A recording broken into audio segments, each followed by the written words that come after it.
إن الذين قالوا ربنا الله ثم استقاموا تتنزل عليهم الملائكة ألا تخافوا ولا تحزنوا وأبشروا بالجنة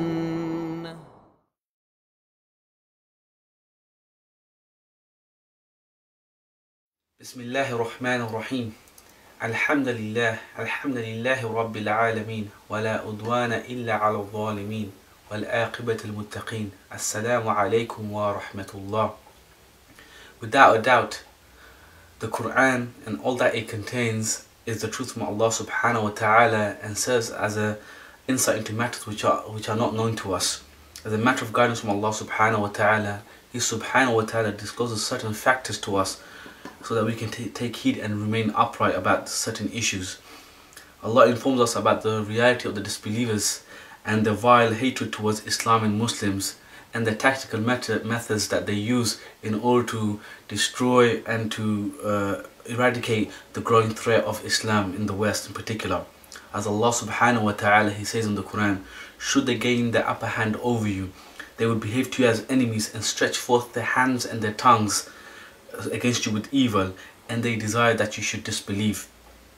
We have seen how the disbelievers stretch out their hands and tongues against us in order to inflict harm when they instrumented the dismantle of the Uthmani Khilafah in 1924. We have seen how they inflicted harm upon us when they carved up the lands of the Muslims, and in particularly giving the land of Palestine to the vile hated people, the Zionist Jews. We have seen how they plotted and succeeded in invading the Muslim lands such as Iraq and Afghanistan. And we have seen the despicable hatred in manner in which they treat the Muslims in such places Bagram Air Base, Abu Ghraib and Guantanamo Bay. In the current climate of we are residing in right now, it's highly surprising that such verses such as these that talks about the non-Muslims that have come to light. We have seen the enemies of Allah on numerous occasions direct the aim towards the believers in order to weaken us. And recently this was exemplified by the extradition of the 5 Muslim men from the UK to the United States of America. And these men are Sheikh Abu Hamza al-Masri, Sheikh Khalid al-Fawaz, Adil Abdul-Bari, Babar Ahmed and Said Talha Ahsan. What was their crime? What was the crime of Sheikh Abu Hamza, a man who has no arms and is blind in one eye? What was the crime of Khalid al-Fawaz that he has been and Adil Abdul-Bari that they have been in prison since 1998 without charge, held in Belmarsh prison? What was the crime that Babar Ahmed and Said Talha Ahsan committed in the UK to be in prison for so many years, only now to be extradited to America under these bogus charges? It is well known that most of these men will most likely, most definitely, which we seek refuge from, will spend the whole life in prison. And it is said about Sheikh Abu Hamza al-Masri that he will even die in prison due to the hatred they have plotted against him. Also, if we look to the ordeal suffered by Brother Shakir Amar, the last remaining UK national detained at Guantanamo Bay, his ordeal is still ongoing and is suffering.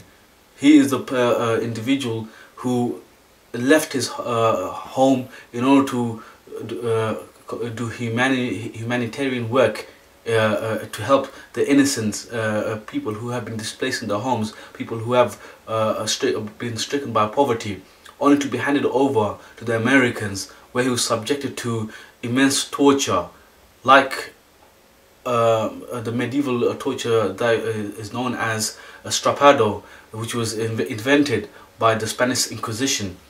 A torture method which requires you to be chained from your wrist and hanged up from the ceiling and not touching the ground, where you can feel second by second your shoulders dislocating. And it is even mentioned through his legal team that he was severely beaten by the gods and his religion insulted in his presence. What kind of humanity is this? Is this the humanity that the West want to push towards the Muslims in the Muslim countries? Surely we are not in need of this. What is the crime that these people have committed? other than being Muslims.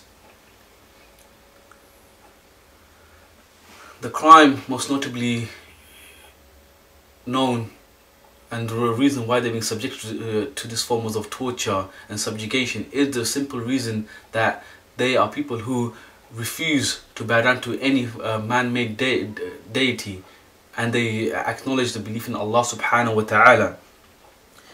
We can also see that this is a similar stance that was faced by Musa alayhi salam from the Pharaoh of his time, when he refused to acknowledge that Fir'aun is the Lord Almighty, and he came to the people to tell them about Allah subhanahu wa ta'ala, and where Fir'aun threatened him. Allah mentions this in the Quran.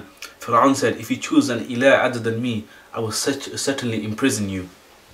The question that needs to be asked is, why is it innocent men are enduring such hardship, where we have war criminals, the likes of George Bush, Tony Blair, Barack Obama, David Cameron, have killed millions and millions of people, displaced millions of people from their homes, and have on an apparent scale have ruined nations, and yet they walk around free?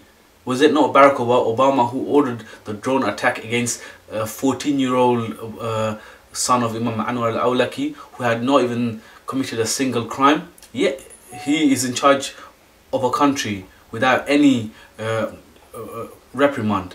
What kind of society do we live in where the innocents are facing such hardship, and the criminals enjoy their luxurious lifestyles? My dear Muslim brothers and sisters all over the world, my message to you is simple and very clear. Allah subhanahu wa ta'ala will hold us accountable for everything that we see, and yet we do nothing. Even Allah subhanahu wa ta'ala, He says in the Quran, He says, وَإِنِ اسْتَنْصُرُكُمْ فِي الدِّينِ فَعَلَيْكُمُ النَّصْرُ, and if they seek your help in the deen, it is your duty to assist them. So we see many Muslims experiencing a similar hardship, not just the ones I mentioned, but many more. But what have we as an ummah done to assist them, to remove the sin from our neck? Rather, we need to hold ourselves to account and ask, what is it that we are doing? Surely residing in our home, following on the news, and just feeling a little discontent about is not the solution. We need to look to the solution from the Quran and Sunnah, work as a unified body, as a unified ummah, the ummah of Muhammad sallallahu alaihi wasallam. Rasulullah sallallahu alaihi wasallam, he said, support your Muslim brother whether he is oppressed or he is an oppressor. So we see many oppressed people all over the world, from in the Middle East, in Africa, in Europe, in America, yet we feel as though this is not our concern. And then this kind of thinking will only bring us to our downfall. So let us take into account our responsibility, and that responsibility is to create awareness as much as we can, provide financial support for them, and other solutions that can obviously be met. وَالْآخِرُ الدَّعْوَةُ أَنِ الْحَمْدُ لِلَّهِ رَبِّ الْعَالَمِينَ. Assalamu alaikum wa rahmatullah.